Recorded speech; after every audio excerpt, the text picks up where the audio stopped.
Okay, so I've got a coat of stain on the subwoofer. I sanded it and I put, I use Minwax. Don't know if I like it. It doesn't cover that well, but anyway, I think it'll be alright. So once the stain is dry, it's probably going to take a while. Then I got some serious crack filling to do in here, and here's a real good one here. Wow.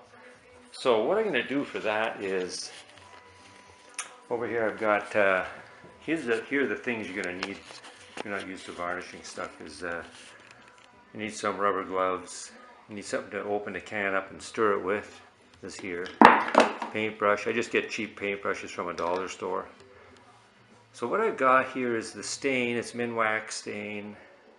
In case you want to know, that was pecan. I'm not so sure I like it, but that's what it is. And here I got some, I'm going to use spar varnish.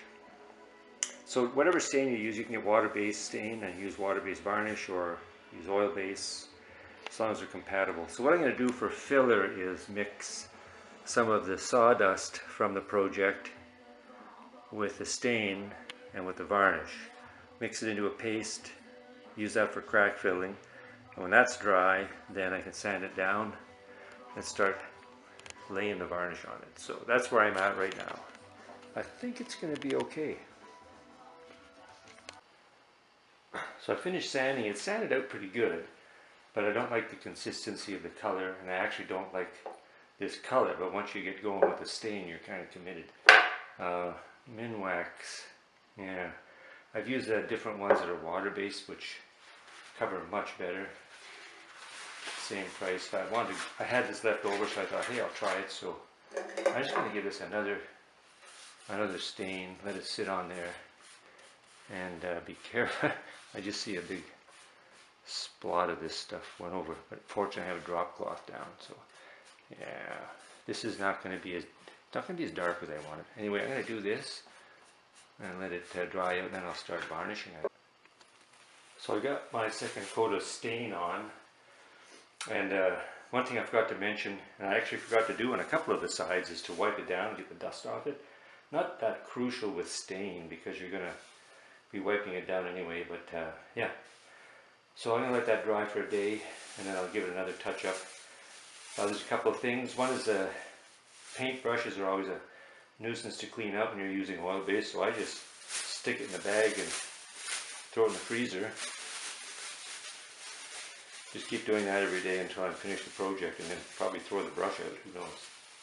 Okay, so I'll get back to you on that. So I've got a coat of varnish on. You can see along the side, you can see the real nice sheen on there, really nice. Went on. You can see the reflection. I got to tell you, I really like this spar varnish. Look at that. So take a good look at it when you're done.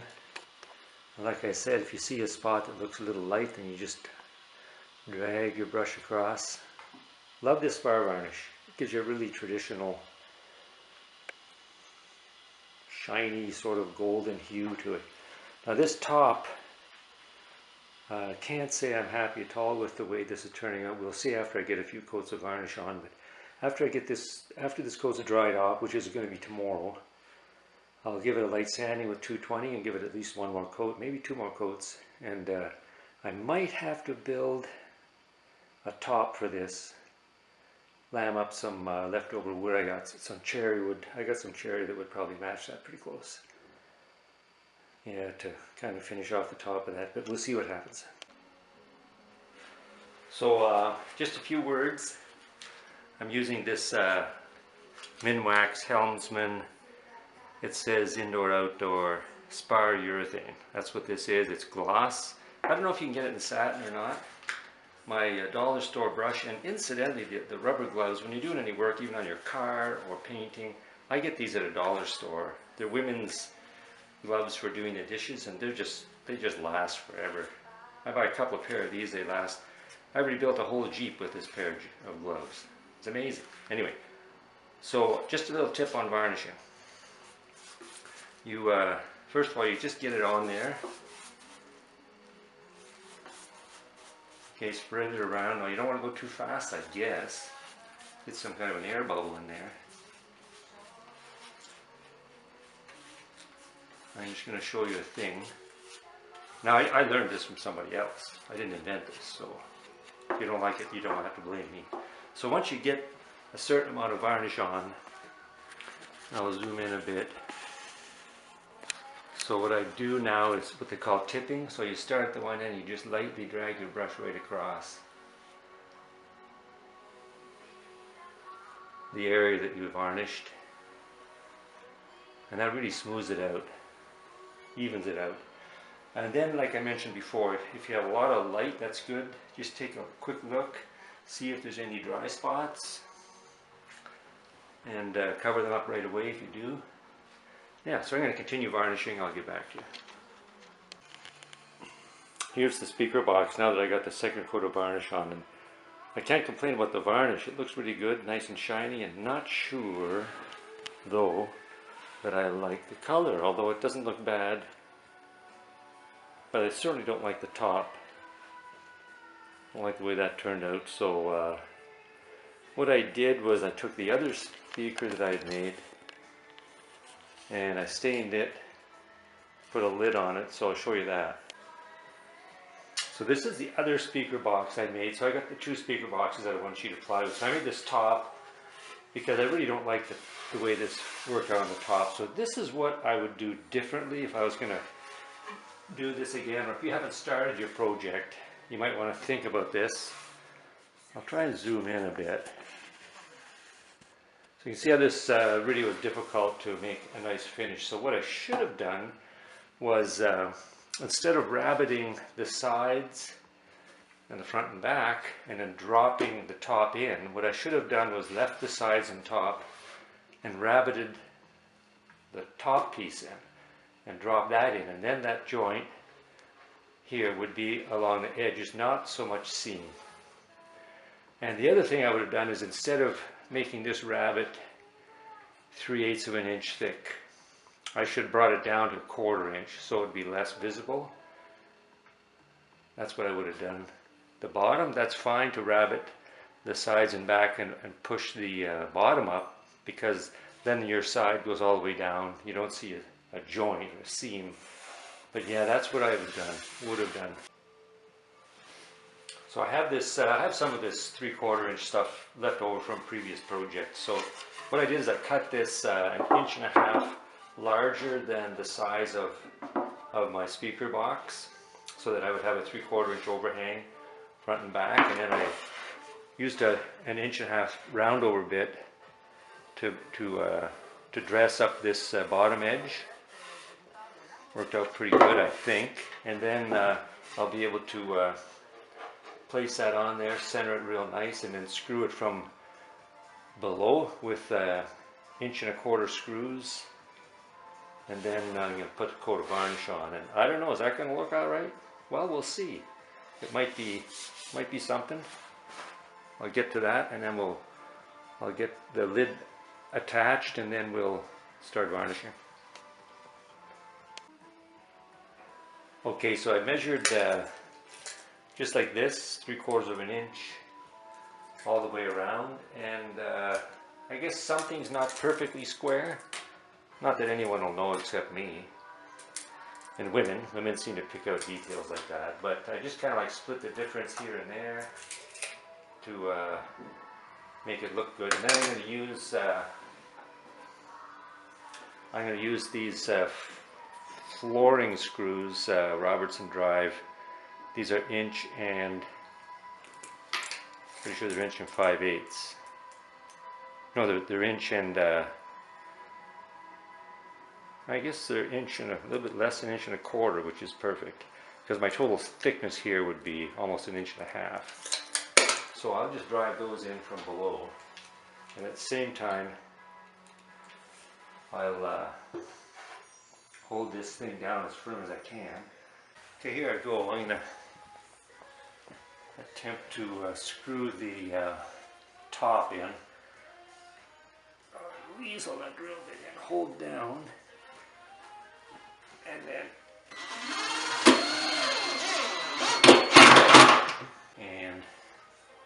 see, that should be enough, I think.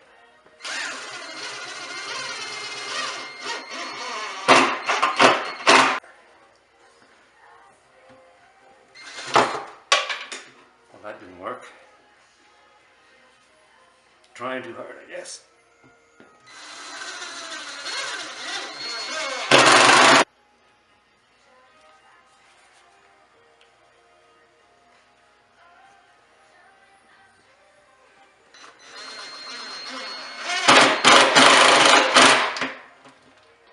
Well, a bit of dust coming flying out of there. So I'm putting my finger in, finding out that the drill has actually not even gone in all the way. It's only gone partially. So let's see if I can grind it a little more. I guess if I took a look at it,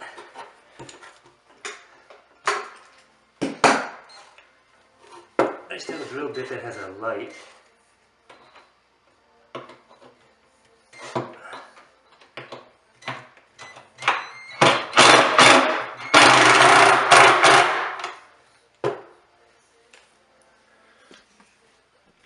Get you to this camera to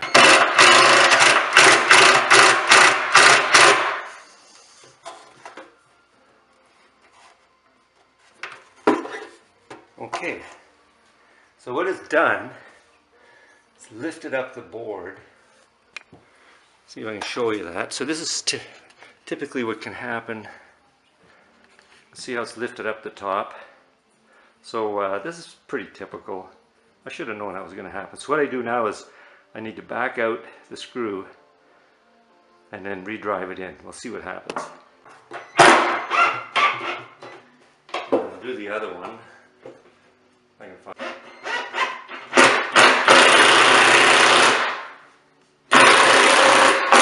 Okay, you can see how that pulled it right in. That's nice.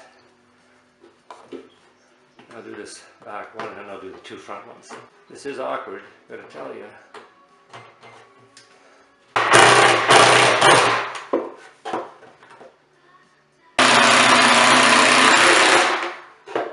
Yeah, that drew it down pretty good. Yeah, that's pretty good. Okay, so I just have one more to put in and then I can start varnishing. So in case you're wondering about the stain, I use a water-based stain. For the cabinet, the dark stuff is called, it's actually called Dark Walnut Salmon.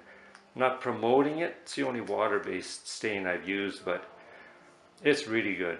One coat does it, it doesn't smell. I use about half of this for this whole cabinet. And then for the top, this is called chamois, or as they say, chamois. Yeah, so I hardly use any on this top. This is one coat, brush it on, wait for a bit, wipe it off a bit. It's nice. So the thing with water-based though is you have to wait at least a day. You gotta let it totally dry before you put an oil-based finish on it. So that's what I'm gonna do right now. I'm gonna put my spar varnish on. So just a few words. I'm using this Minwax Helmsman. It says indoor outdoor spar urethane. That's what this is. It's gloss. I don't know if you can get it in satin or not.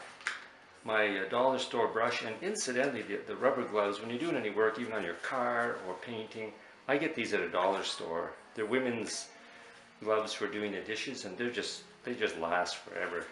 I buy a couple of pair of these, they last. I rebuilt a whole Jeep with this pair of gloves. It's amazing. Anyway, so just a little tip on varnishing. You first of all, you just get it on there. Okay, spread it around. Now you don't want to go too fast, I guess. Get some kind of an air bubble in there. I'm just going to show you a thing. Now I learned this from somebody else. I didn't invent this, so if you don't like it, you don't have to blame me. So once you get a certain amount of varnish on, I'll zoom in a bit. So what I do now is what they call tipping. So you start at the one end, you just lightly drag your brush right across the area that you varnished. And that really smooths it out, evens it out. And then, like I mentioned before, if you have a lot of light, that's good. Just take a quick look, see if there's any dry spots, and cover them up right away if you do. yeah, so I'm going to continue varnishing. I'll get back to you. Okay, so I finished putting a coat of varnish on. I just wanted to show you what I was talking about. So I put it on and I did my tipping, and now I'm looking at it with the light shining on it. You can see right here, there's like a dull spot, and there's another one here, another one there. That's why it's good to look this thing over with some light reflecting off the surface, and then you can see these spots and cover them up. So you can get a nicer job on your initial coat. And there was something else I want to mention is, depending on the type of wood, like this is very hard wood, this birch veneer plywood, but some woods, like especially softer woods, it's good to use that. It's good to cut the varnish with some paint thinner, Varsol, whatever.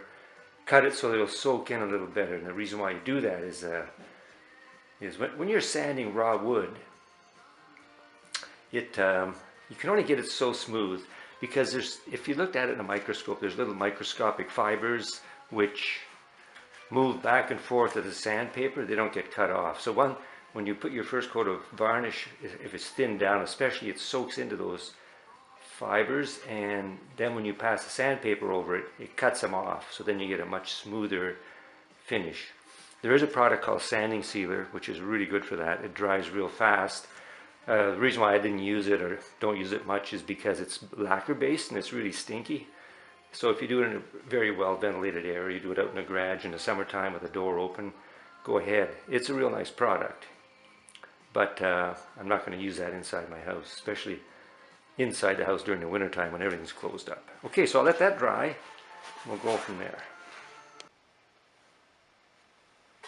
I have my first coat of varnish on this. It's a bit, well, I have to let it dry a bit more. I'll do it tomorrow. I'm going to do a resand, and then I'm going to sand it down with 220 and then give it another coat of varnish.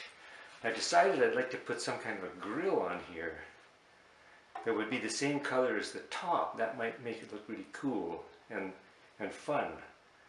So I decided to use wood strips, 1/2 inch wide wood strips, 6 going down, 6 going across, and embed it into each other and screw it on there. And I think that might look pretty cool. So I was looking around in my stock of scrap wood that I have out in the garage, and I was going to use cherry, but I don't know if cherry is going to be the same color as this exactly, but I happened upon this piece of absolutely clear white pine, and I bet you that would take the stain real nice.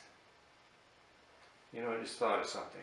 I should probably put a little test bit of stain on here, and if that works, what I'm going to do is cut this board into 1/2 inch strips, and then I'll calculate where I need to notch them so that I can nest them together. And yeah, I'm going to head out in the garage and I'm going to start on that little part of the project. Third coat of varnish on the subwoofer. It's looking pretty shiny. I'm getting pleased. I hope this is going to be it. If I'm satisfied with that, then I'll mount the plate amp, and I'm just still waiting for my speaker to show up.